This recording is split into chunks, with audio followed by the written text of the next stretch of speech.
ତୁମେ ଯେଉଁ ମଣିଷର ଯେତିକି କେୟାର କରିବ ସେ ମଣିଷ ତୁମକୁ ସେତିକି କନ୍ଦେଇବ।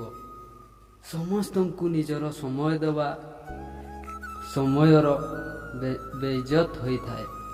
ସଂସାର ମତଲବରେ ଚାଲେ। ଶୀତଦିନେ ଯେଉଁ ସୂର୍ଯ୍ୟର ଅପେକ୍ଷା କରାଯାଏ, ଖରାଦିନେ ସେହି ସୂର୍ଯ୍ୟର ତିରସ୍କାର ବି କରାଯାଏ।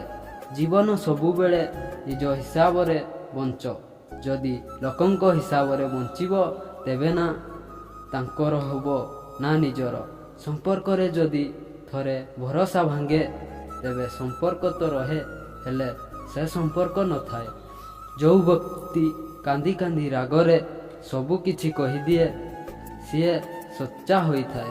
କାରଣ ରାଗ ଆଉ କାନ୍ଦ ମଣିଷକୁ ସତ କହିବାକୁ ବାଧ୍ୟ କରିଥାଏ।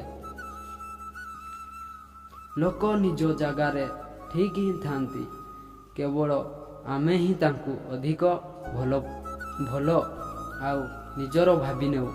ଜୀବନସାଥୀ ଦିନେ ନା ଦିନେ ସମସ୍ତଙ୍କୁ ମିଳେ, ହେଲେ ମନର କଥା ଆଉ ହୃଦୟର ଭାଷା ବୁଝି ପାରୁଥିବା ଜୀବନସାଥୀ ଭାଗ୍ୟରେ ଥିଲେ ମିଳେ।